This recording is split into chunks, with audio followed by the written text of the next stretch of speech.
მოგესალმებით, ეს არის გადაცემა სარკე და ჩვენ დღეს ვისაუბრებთ დებატების შესახებ. Როგორც იცით, რამდენიმე კვირის წინ ხელისუფლებამ თქვა, რომ ისინი მონაწილეობას მიიღებენ დებატებში და სხვადასხვა პოლიტიკოსებს თუ პარტიებს ეპატიჟებიან ამ დებატებზე ეთერებში სასაუბროდ. ორი დებატი უკვე გაიმართა, ველოდებით მესამე დებატს და სწორედ ამასთან დაკავშირებით ვისაუბრებთ, იმიტომ რომ როგორც იცით, საზოგადოებაში საზღრი ორად არის გაყოფილი, ზოგი ემხრობა ამ დებატებს, ზოგი არ ემხრობა. ჩვენ სწორედ ვისაუბრებთ ამ გასულ თუ მომავალ დებატების შესახებ.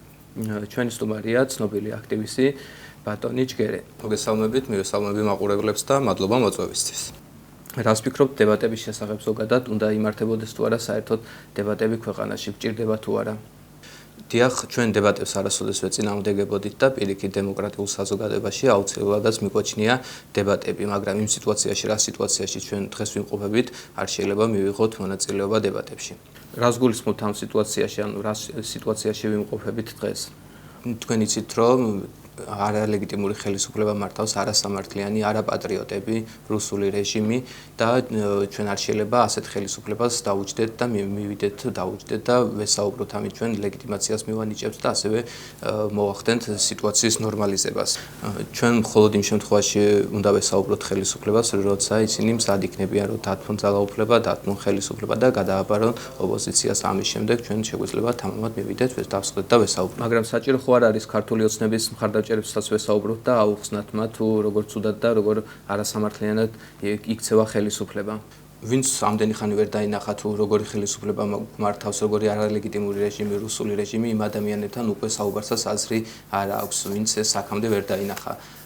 და საერთოდ ჩვენ ისედაც უმრავლესობა ვართ დღესაც იცის ეს საზოგადოება და თუ მოვახდენთ ამ ოპოზიციურად განწყობილი უმრავლესობის მობილიზებას ქართული ოცნების მხარდაჭერების გარეშეც სავსებით შესაძლებელია ჩვენ დავამარცხოთ ეს ხელისუფლება. ამიტომ ჩვენ ესეთ ადამიანებთან საუბარში დრო არ უნდა დავკარგოთ. გირჩმა უკვე მიიღო დებატებში მონაწილეობა და რაში დაეხმარა ეს ხელისუფლებას და საერთოდ თვლით თუ არა რომ სწორი იყო გირჩის მონაწილეობა დებატებში.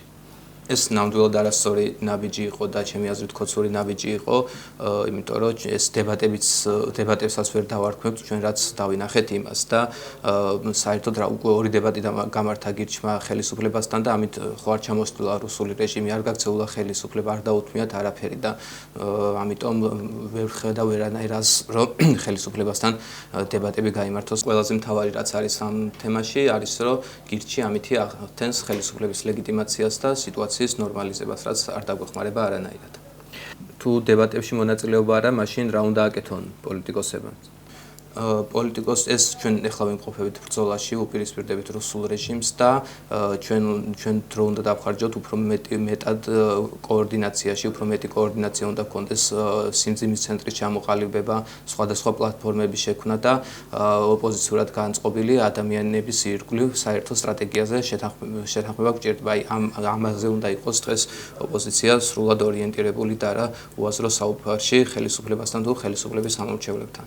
ახლა ჩემი პროდიუსერი მეუბნება ყურში, რომ პარტია თავისუფლების მოედანმაც გადაწყვიტა დებატებში მონაწილეობა და აპირებენ ქართულ ოცნებასთან დებატებს.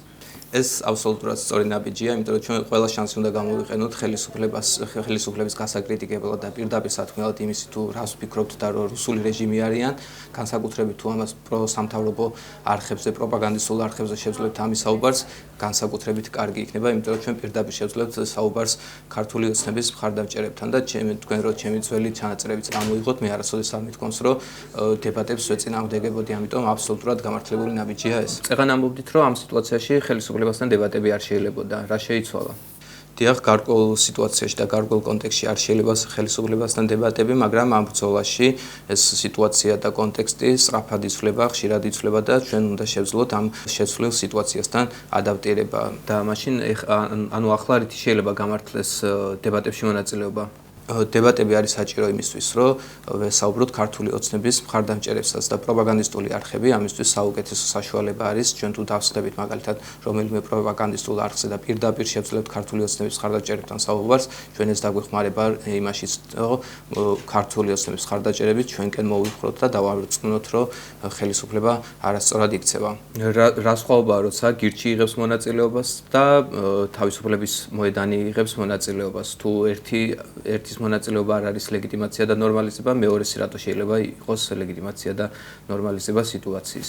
თავისუფლების მოედანი პირდაპირ აპირებს, რომ როგორც მე ვიცი, პირდაპირ აპირებს, რომ იქ უთხრას სათქმელი და პირდაპირ უთხრას მათ რომ ისინი არიან რუსული რეჟიმი, რომ ისინი არიან არალეგიტიმურები და ჩვენ გირჩი შემთხვევაში ეს ვერ დავინახეთ და რაღაცა უცნაურ კამათში გადავიდა და კრიტიკაში. ხომ არ ფიქრობთ, რომ არათანმიმდევრული დამოკიდებულებაა ეს? თანმიმდევრულობა მნიშვნელოვანია, მაგრამ ხშირ შემთხვევაში თანმიმდევრულობა შეიძლება წამგებიანიც იყოს, იმიტომ რომ თუ ხელისუფლება დაინახავს, რომ ჩვენ თანმიმდევრულები და პრინციპულები ვართ და არასოდეს არ გადავუხვევთ ჩვენი პრინციპიდან, შეიძლება ეს ჩვენს წინააღმდეგაც გამოიყენონ და შეცდომა დაგვაშვებინონ. ამიტომ ოპოზიცია უნდა იყოს არაპროგნოზირებადი, რომ ხელისუფლებამ ვერ გამოიცნოს თუ რა შეიძლება მოელოდონ მათგან. ანუ თქვენი აზრით ეს არ გამოიწვევს სიტუაციის ნორმალიზებას და ხელისუფლების ლეგიტიმაციას. არანაირად არ გამოიწვევს სიტუაციის ნორმალიზებას ან ლეგიტიმაციის მინიჭებას, იმიტომ რომ ჩვენ სწორედ იმისნით ვაპირებთ და ოპოზიცია სწორედ იმისნით აპირებს მივიდეს პროპაგანდისტულ არხზე, რომ პირდაპირ უთხრას ხელისუფლებას, რომ ისინი არიან არალეგიტიმურები და ამიტომ სადმე ეთერში დაждომა და მათი კრიტიკა არანაირად არ გამოიწვევს ხელისუფლების ლეგიტიმაციას. და ასეთ სიტუაციაში, როცა სულ საპირისპიროს უმტკიცებდით ამომრჩევლებს, ხო არ გამოიწვევს დებატებში მონაწილეობა ოპოზიციურად განწყობილი ამომრჩევლების განაწყენებას. დებატები, როგორც გითხარით, შეიძლება რაღაც კონტექსტში არასწორი იყოს, რაღაც კონტექსტში სწორი იყოს. ჩვენ ახლა ვხედავთ, რომ სწორი არის, იმიტომ ხელისუფლება მოკლა პოლიტიკური პროცესი და ჩვენ გვჭირდება, რომ ეს პოლიტიკური პროცესი გავაცოცხლოთ, იმიტომ რომ სწორი პოლიტიკური პროცესის გაცოცხლების ეშინია ხელისუფლებას და ჩვენ საერთოდ საზოგადოებრივი აზრიც ვიცით, მაგალითად 2024 წელს Edison Research-მა ჩაატარა საზოგადოებრივი აზრის გამოკითხვა, სადაც გამოკითხულთა 78% ამბობდა, რომ ხელისუფლებასა და ოპოზიციას შორის დებატები უნდა გაიმართოს და ჩვენ სწორედ აი ამ საზოგადოებრივ დააკვეთას უნდა მივხვდეთ და შევასრულოთ. კიდევ უფრო მეტ არათანმიმდევრულობას გისურვებთ მაშინ ხელისუფლებასთან ბრძოლაში. კი ბატონო, იმიტომ რომ ხელისშაბლებაც ვერ უნდა შეძლოს ხელისუფლებამ ჩვენთვის და მართლა სულ უნდა ვიცვლებოდეთ ჩვენც, იმიტომ რომ ყოველდღიურად და ყოველკვირეულად და შეიძლება ყოველ საათობრივადაც იცვლებოდეს სიტუაცია ქვეყანაში. მადლობა სტუმრობისთვის და მადლობა ჩვენს მაყურებლებს. მადლობა, კიდევ იმედია კიდევ იქნებით თქვენი სტუმარი. შემდეგ გადაცემამდე.